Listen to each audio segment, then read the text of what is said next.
नमस्कार विद्यार्थी मित्रांनो, TY BComच्या अंतिम वर्षाच्या परीक्षा यासाठी फक्त 1 महिन्याचा आपल्याला कालावधी उरलेला आहे आणि या कमी कालावधीमध्ये मी तुमच्यासाठी दुसरा व्हिडिओ मल्टिपल चॉईस क्वेश्चनचा बिझनेस रेग्युलेटरी फ्रेमवर्क या विषयाचा घेऊन येत आहे।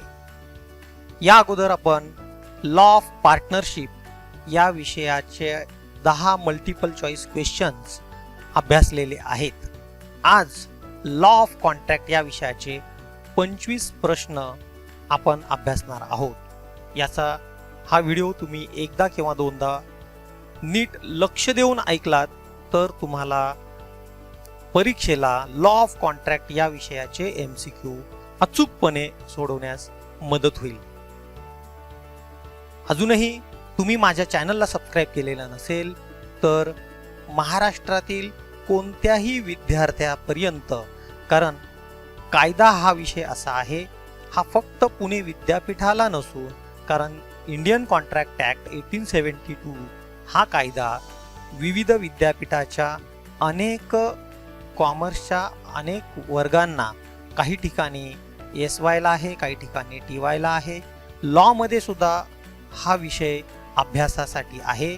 त्यामुळे जास्तीत जास्त तुमच्या मित्रमैत्रिणींना हा व्हिडिओ तुम्ही शेअर करा, जेणेकरून त्यांना मल्टिपल चॉईस क्वेश्चनची परीक्षा देण्यासाठी याची मदत होईल। फक्त शेअर करू नका, त्या मित्रांना तुम्ही सांगा की या चॅनलला सबस्क्राइब करा आणि बेल आयकॉनला प्रेस करा, जेणेकरून तुम्हाला या पुढचे नवीन व्हिडिओ ज्यावेळेस मी अपलोड करेल त्याचं नोटिफिकेशन तुमच्या मोबाईलवरती तुम्हाला मिळेल। मी डॉक्टर राकेश सुरम माझ्या यूट्यूब चॅनलमध्ये तुमच्या सर्व विद्यार्थ्यांचं सहर्ष स्वागत करत आहे। तर आज आपण लॉ ऑफ कॉन्ट्रॅक्टचे मल्टिपल चॉईस क्वेश्चन सुरू करणार आहोत। वेळेअभावी मी मराठी आणि इंग्रजी माध्यमाच्या विद्यार्थ्यांसाठी 2 वेगळे व्हिडिओ बनवू शकत नाहीये, पण हे तुम्ही जर मराठी माध्यमाचे विद्यार्थी असाल आणि इंग्रजी माध्यमाचे विद्यार्थी असाल, जर हा व्हिडिओ पाहिला तर तुम्हाला कोणत्याही माध्यमातून प्रश्नांची उत्तरं देता येतील।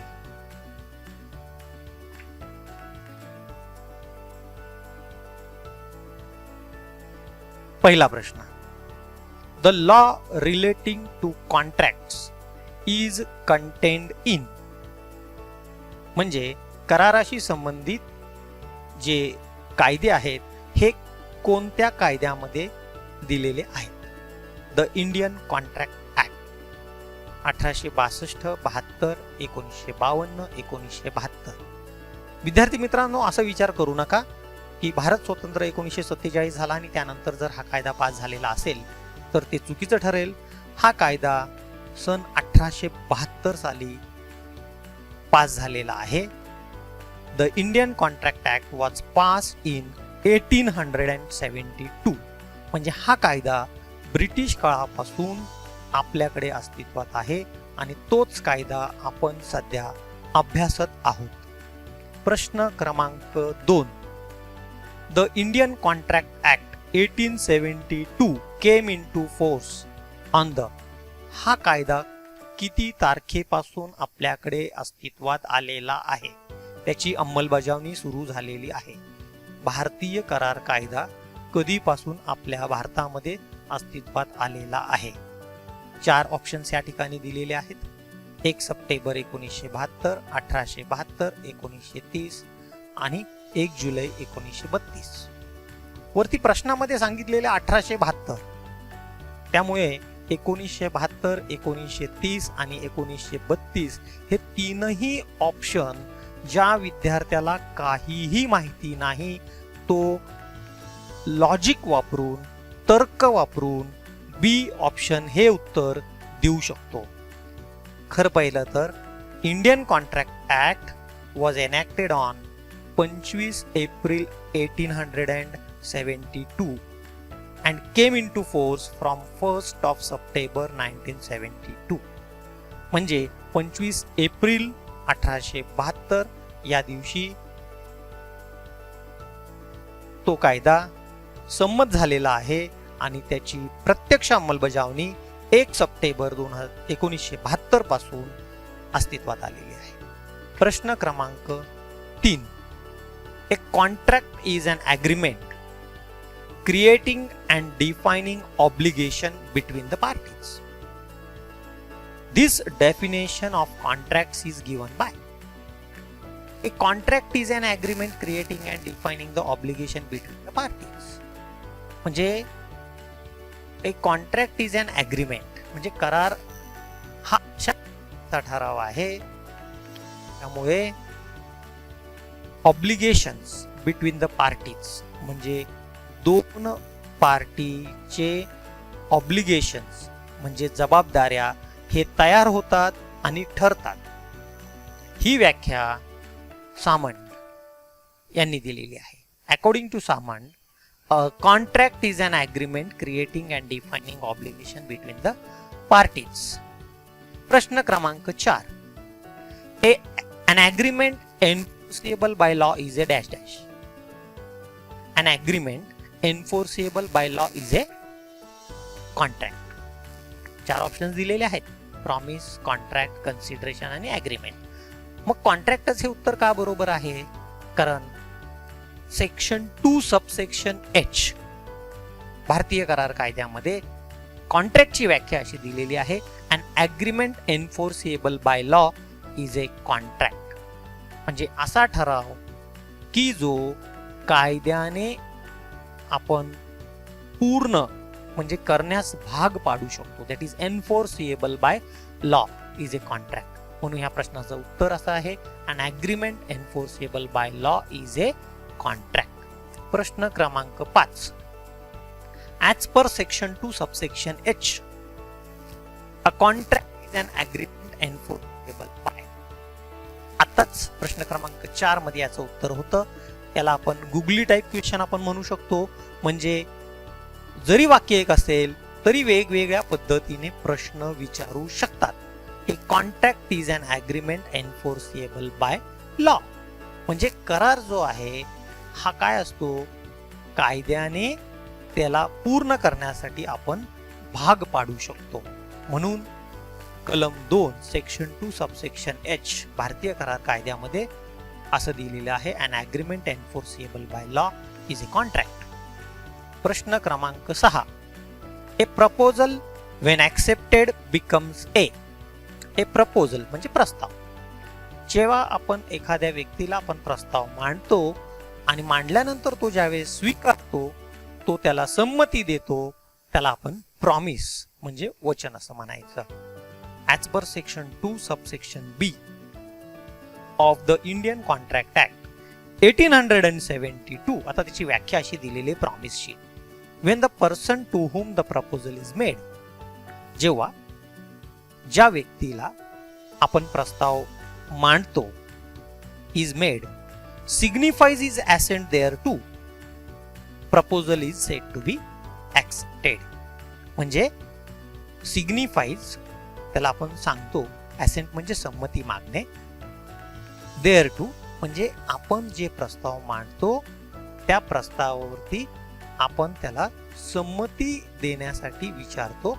त्यावेळेस संमती दिल्यानंतर त्याला आपण ऍक्सेप्टेड म्हणजे त्याला आपण प्रॉमिस असं म्हणू शकतो, म्हणजे वचन. प्रश्न क्रमांक 7. As per section 2 subsection E of the Indian contract act 1872 dash dash forming the consideration for each other is an agreement. कलम 2 उपकलम E भारतीय करार कायद्यामध्ये 1872 मध्ये असं दिलेलं आहे: dash dash forming the consideration for each other is an agreement. Agreement केव्हा होऊ शकतं? ॲग्रीमेंट प्लस एन्फोर्सेबिलिटी किंवा ॲग्रीमेंट प्लस ॲक्सेप्टन्स. मग यामध्ये पहिला ऑप्शन आहे एव्हरी प्रॉमिस, एव्हरी ऑफर, आणि तिसरा ऑप्शन आहे every promise and every set of promises. म्हणजे ज्यावेळेस एखाद्या गोष्टींवरती 2 किंवा 2 पेक्षा जास्त व्यक्तींमध्ये ठराव केला जातो त्यावेळेस एक व्यक्ती एक किंवा एकापेक्षा जास्त वचन देत असतात आणि हे वचन ज्यावेळेस पूर्ण होतात त्याला आपण ॲग्रीमेंट असं म्हणतो. Every promise and set of promises म्हणजे प्रत्येक वचन किंवा अनेक वचनांचा एक संच, set of promises forming the consideration म्हणजे आपण वचन देताना त्याला कशाचा आधार असला पाहिजे, कन्सिडरेशन म्हणजे मोबदला. जर मोबदला असेल तर त्याला आपण ॲग्रीमेंट असं आपण म्हणू शकतो. कलम 2 उपकलम ई मध्ये असं दिलेलं आहे, every promise and every set of promises forming the consideration for each other म्हणजे दोघांनाही काही ना काहीतरी मोबदला दिला गेला पाहिजे. It is an agreement. प्रश्न क्रमांक 8, contract is equal to agreement plus. Contract म्हणजे काय, ॲग्रीमेंट प्लस आपण डेफिनेशन्स मध्ये पाहिलेलं आहे. कोणतं definition section 2 subsection H of the Indian contract act. An agreement enforceable by law is a contract. म्हणजे फक्त ॲग्रीमेंट असून उपयोग नाहीये, एन्फोर्सेबल बाय लॉ म्हणजे कायद्याने केलेला ठराव पूर्ण करण्यासाठी आपण त्याच्यावरती बळजबरी करू शकतो, कायद्याने बळजबरी करू शकतो, त्याला आपण कॉन्ट्रॅक्ट म्हणू शकतो. जर एखाद्या व्यक्तीने दडपशाहीने जर एखाद्या करारावरती आपली सही घेतली तर ते कायद्याने आपण पूर्ण करू शकत नाही, मग त्याला आपण एन्फोर्सेबिलिटी म्हणू शकत नाही. म्हणून इथे contract is equal to agreement plus enforceability by law. प्रश्न क्रमांक 9, agreement is equal to dash dash plus acceptance. Agreement is equal to जेव्हा एखादा ठराव दोन व्यक्तींमध्ये केला जातो त्यामध्ये टिंब अधिक ॲक्सेप्टन्स म्हणजे ॲग्रीमेंट. म्हणजे एखादा ठराव करताना आपण काय करतो, प्रस्ताव मांडतो, तुम्हाला माझी गाडी विकत घ्यायची का. प्रस्ताव मांडल्यानंतर समोरचा माणूस एक तर हो म्हणेल किंवा नाही म्हणेल, दॅट इज ॲक्सेप्टन्स. मग ठराव पूर्ण होण्यासाठी प्रस्ताव म्हणजे ऑफर असणं आवश्यक आहे. An agreement accepted is a proposal. An agreement which is accepted is a proposal. म्हणजे मांडलेला प्रस्ताव जर स्वीकृत झाला तर त्याला आपण काय म्हणायचं, ऑफर पण म्हणायचं. प्रश्न क्रमांक 10, according to section 2 subsection B of the Indian contract act 1872 1872 विसरायचं नाही. When the person to whom the proposal is made signifies his assent thereto, the proposal is said to be आत्ताच सांगितलं accepted. म्हणजे कलम 2 उपकलम B भारतीय करार कायदा 1872 नुसार when the person to whom the proposal is made signifies ज्या व्यक्तीला आपण प्रस्ताव मांडतो आणि त्याची संमती आपण घेत असतो त्या प्रस्तावाला स्वीकृती मिळाली म्हणजे the proposal is said to be accepted असं त्या कायद्यातील कलम 2 उपकलम B मध्ये व्याख्येमध्ये दिलेला आहे. प्रश्न क्रमांक 11, which of the following is essential element of A valid contract. म्हणजे व्हॅलिड कॉन्ट्रॅक्ट म्हणजे जो करार व्हॅलिड आहे, कायदेशीर आहे, कायदेशीर कराराच्या अटी कोणकोणत्या आहेत. म्हणजे एखादा करार पूर्ण होण्यासाठी सुरुवातीला ऑफर प्रस्ताव मांडला गेला पाहिजे, स्वीकृती पाहिजे, लॉफुल कन्सिडरेशन. एखादा करार पूर्ण होण्यासाठी मोबदला असणं आवश्यक आहे. आपण एखाद्याला गिफ्ट दिलं, घरी जेवायला बोलवलं, त्याच्यामध्ये पैसे देण्या घेण्याचा काही हेतू नसतो. आणि intention to create the legal relationship म्हणजे ह्या चारही गोष्टी ज्या दाखवलेल्या आहेत त्या सर्व इसेन्शियल एलिमेंट आहेत. कराराच्या महत्वाच्या मुख्य अटी ज्या आपण ऑलरेडी अभ्यासलेल्या आहेत. म्हणजे याचं उत्तर ABCD offer, acceptance, consideration, intention to create legal relationship, legality, parties. These are the essentials of a valid contract. म्हणजे प्रस्ताव पण पाहिजे, स्वीकृती पण पाहिजे, मोबदला पण पाहिजे, intention to create the legal relationship. म्हणजे आपला करार करण्यासाठीचा विचार, इंटेन्शन.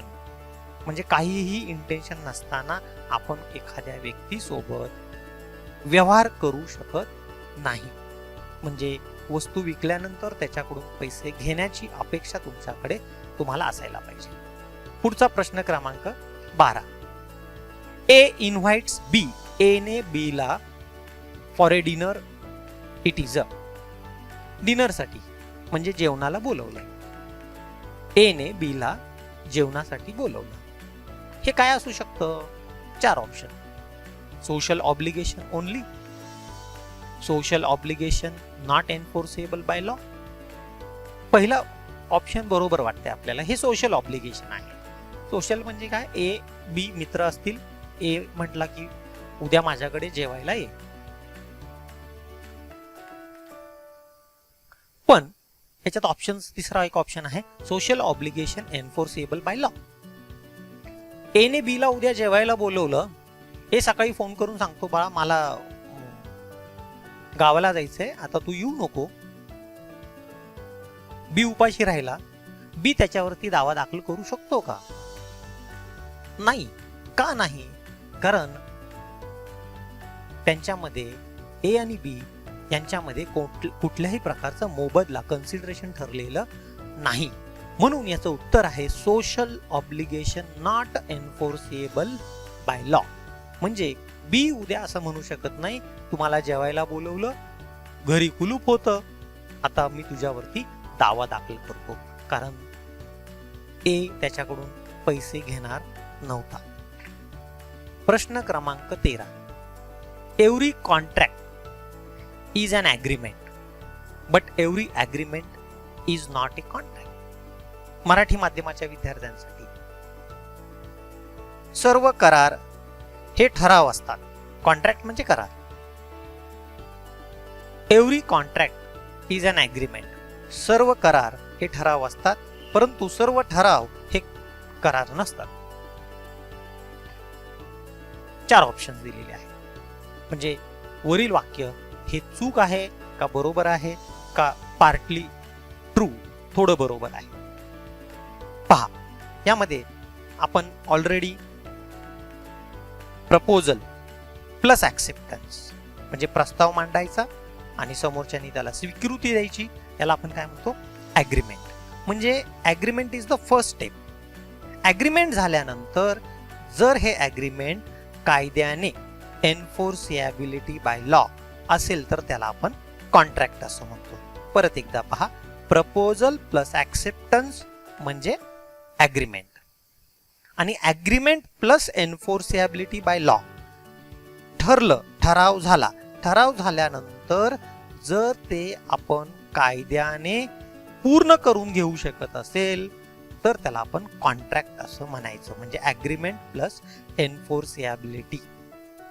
ओके. मग यामध्ये एक उदाहरण देतो. जर 2 व्यक्तींनी एखादा ठराव केला आणि म्हणजे ए बी ला असं म्हणतो की मला माझी गाडी विकायची आहे, तुला घ्यायचंय का? बी म्हणतो मला घ्यायचंय. म्हणजे ह्यांच्यामध्ये ठरलं, प्रस्ताव पण मांडला, त्याने ऍक्सेप्टन्स पण दिलं बीने. जर एने ती गाडी विकली नाही तर बी त्याच्यावरती दावा दाखल करू शकतो का? म्हणजे ह्याच्यामध्ये ॲग्रीमेंट आहे पण एन्फोर्सिएबिलिटी आहे का? तर बीने जर एला विचारलं तुला गाडी विकायची आहे का, तो हा म्हटला, पण त्याला विचारताना जर आपण बंदुकीचा धाक दाखवून त्याला विचारलं की तुला गाडी विकायची आहे का, म्हणजे यामध्ये कोर्शन, धाक, दडपशाहीच्या नियंत्रणाखाली त्यांनी आपल्याला ऍक्सेप्टन्स दिलेला आहे, म्हणून हे एन्फोर्सिएबिलिटी नाहीये. म्हणून इथे काय सांगितलेलं आहे, every contract is an agreement. म्हणजे जेव्हा जेव्हा करार होतो तो ठराव झाल्यानंतरच करार होत असतो. But every agreement is not a contract. पण ठराव झाला म्हणजे तो कॉन्ट्रॅक्ट किंवा करारात त्याचं रूपांतर होईलच असं नाही. म्हणून याचं उत्तर आहे ट्रू.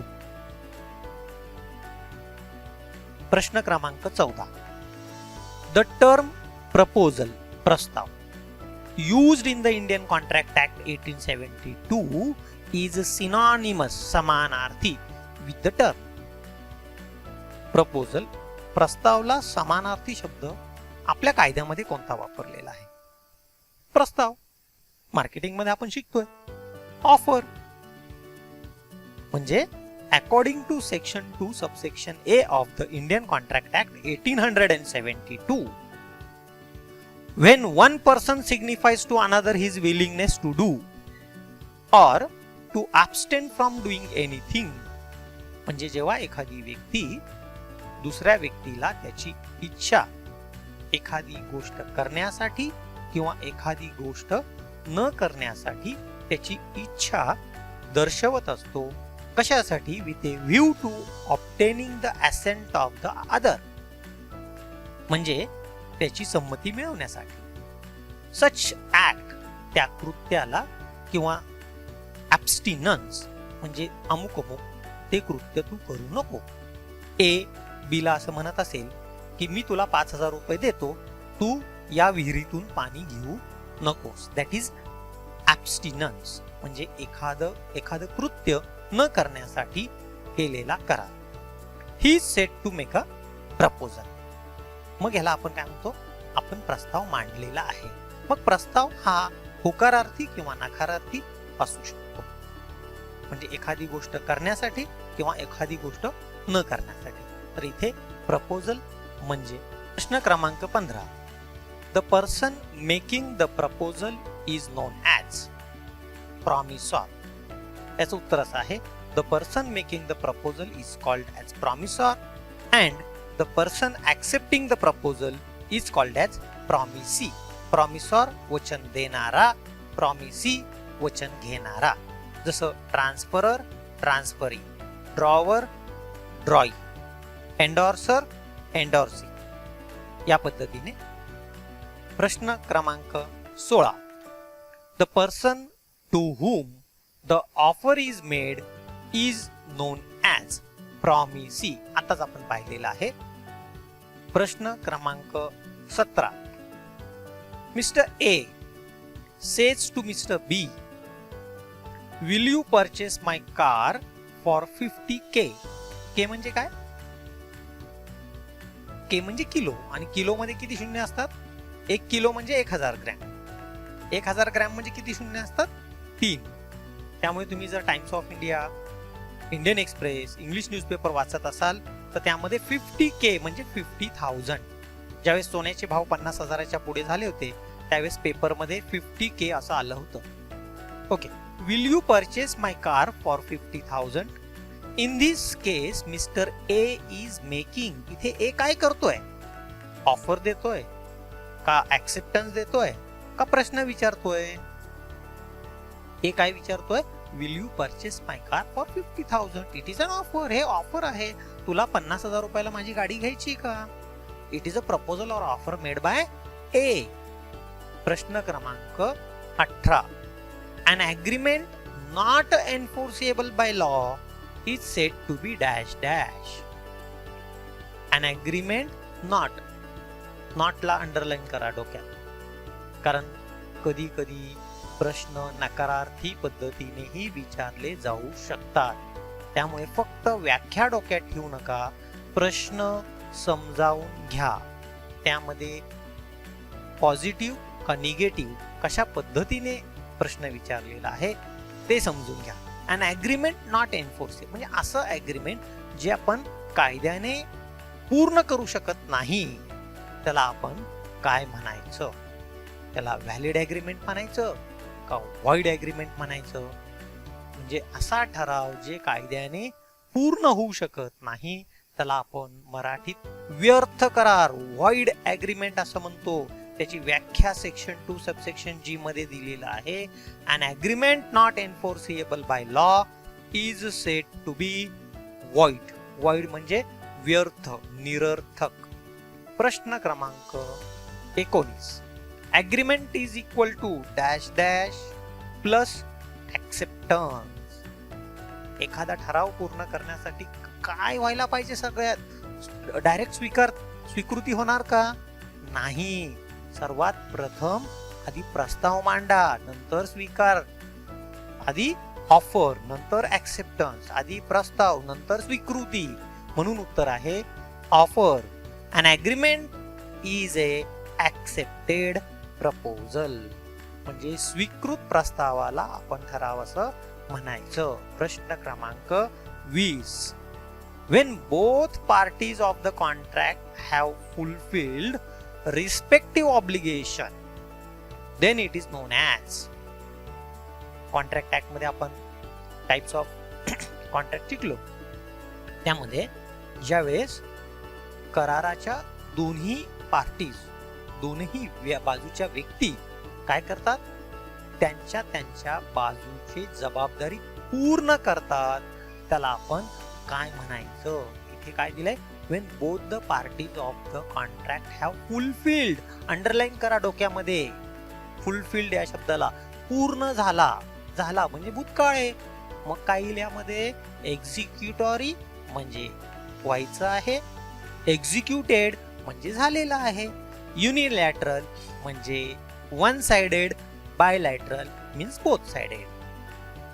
याचं उत्तर आहे एक्झिक्युटेड कॉन्ट्रॅक्ट. इथे फुलफिल्ड म्हणजे कम्प्लिटेड, कम्प्लिटेड म्हणजे एक्झिक्युटेड कॉन्ट्रॅक्ट.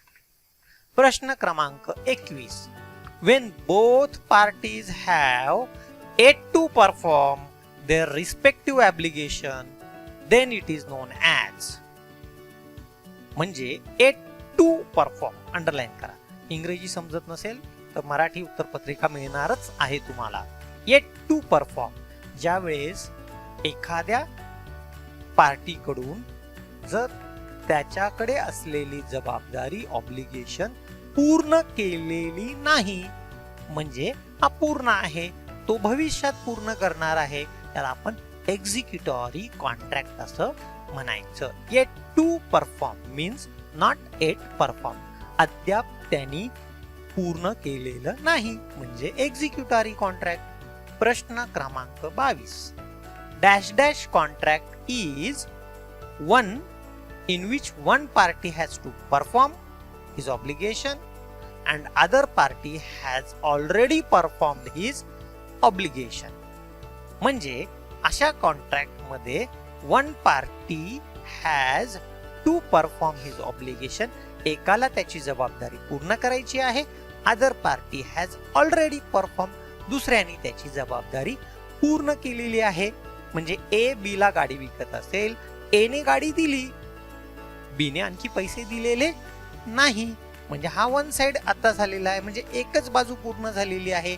एक युनि या शब्दाला आपण मराठीमध्ये एक असं म्हणतो. युनिक. युनिक म्हणजे काय? युनिक एक एकटाच आहे. Unique separate. So uni means one. Hence unilateral that is only one party has perform. प्रश्न क्रमांक 23.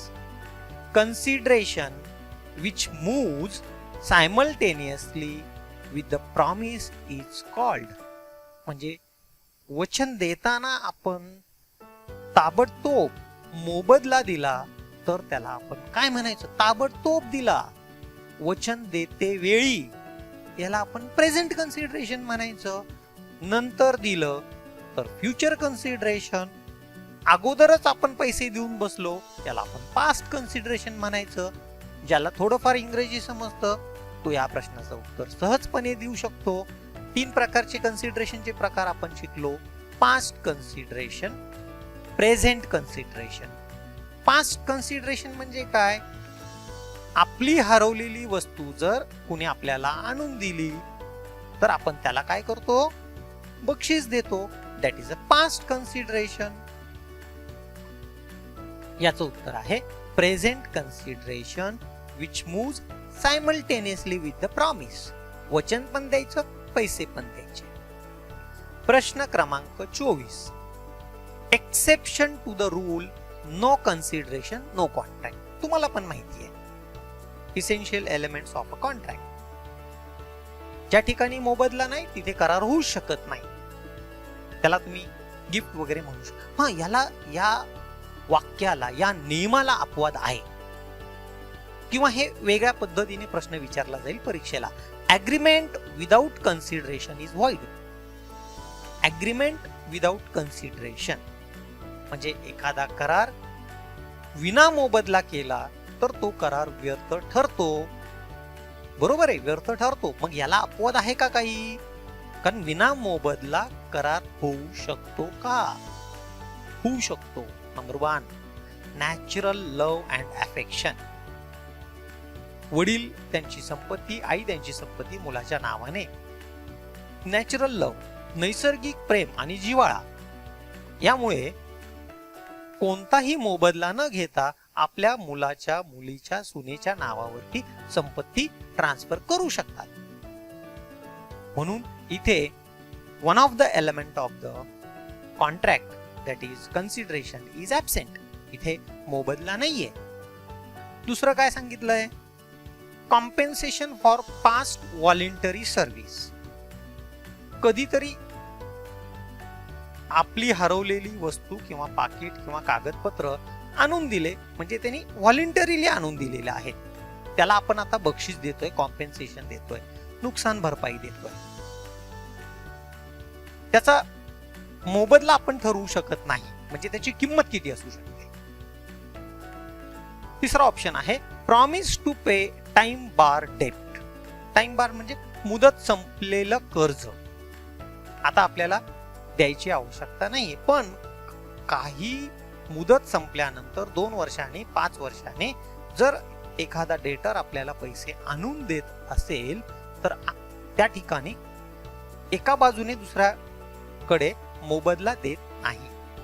म्हणजे हे तीनही जे गोष्टी आपण ऐकलेल्या आहेत, natural love and affection, compensation for past voluntary service, कधीतरी आणून दिले आपल्या हरवलेली वस्तू, आणि आज आपल्याला समजलं की या अमुक अमुक व्यक्तीने आपल्याला ती वस्तू आणून दिली, 1 वर्षाने 2 वर्षाने आपण त्यांना आता कॉम्पेन्सेशन, मोबदला किंवा बक्षीस देतोय. ह्या तीनही गोष्टींमध्ये ते अपवाद आहे. म्हणून ऑल ऑफ द अबोव असं याचं उत्तर आहे. याचं एक्सप्लेनेशन परत असं सांगता येईल, an agreement without consideration is void but it has some exceptions. म्हणजे मोबदला नसेल तर तो ॲग्रीमेंट व्यर्थ ठरू शकतो, व्हॉइड होऊ शकतो, पण त्याला काही अपवाद आहेत. ते अपवाद आपण या ठिकाणी पाहिलेले आहेत. प्रश्न क्रमांक 25 आणि शेवटचा प्रश्न. कन्सेंट, संमती. Consent is said to be free when it is not. Make it underline. नॉटला अंडरलाईन करा विद्यार्थी मित्रांनो. परीक्षेला या नॉट कडे लक्ष ठेवा, नाहीतर उत्तर येत असून सुद्धा चूक होण्याची शक्यता नाकारता येत नाही. Consent is said to be free when it is not caused by dash dash. म्हणजे एखादी व्यक्ती ज्यावेळेस संमती देतो त्याला आपण मुक्त संमती, फ्री कन्सेंट असं कधी म्हणतो? हे आपण ऑलरेडी पाहिलेलं आहे. कोर्शन, बळजबरी, अनड्यू इन्फ्लुएन्स, अनुचित प्रभाव, फ्रॉड म्हणजे धोका. कलम 14 मध्ये Section 14 of the Indian Contract Act 1872 said consent is said to be free. दिलेली संमती ही मुक्त संमती कधी म्हणू शकतं? When it is not caused by, ज्यावेळेस coercion, undue influence, fraud, misrepresentation and mistake या 5 गोष्टींनी ज्यावेळेस ते मुक्त असेल त्याला आपण मुक्त संमती म्हणू शकतो. जर बळजबरी करून एखाद्या व्यक्तीने करारावर सही केली तर त्याला आपण फ्री कन्सेंट म्हणत नाही, त्याला आपण बळजबरीचा कारभार असं म्हणतो. विद्यार्थी मित्रांनो, माझा हा व्हिडिओ आवडला असेल तर जास्तीत जास्त मित्र, जास्तीत जास्त फक्त पुणे विद्यापीठच नाही, तो विद्यार्थी कोणत्याही विद्यापीठाचा, संपूर्ण महाराष्ट्रामध्ये कुठल्याही माध्यमाचा विद्यार्थी असेल त्याला शेअर करा, या व्हिडिओला लाईक करा, तुमच्या सूचना मला पाठवा. मी जास्तीत जास्त व्हिडिओ, दुसऱ्या विषयाच्या व्हिडिओ सुद्धा तुम्हाला बनवून पाठवणार आहे. धन्यवाद.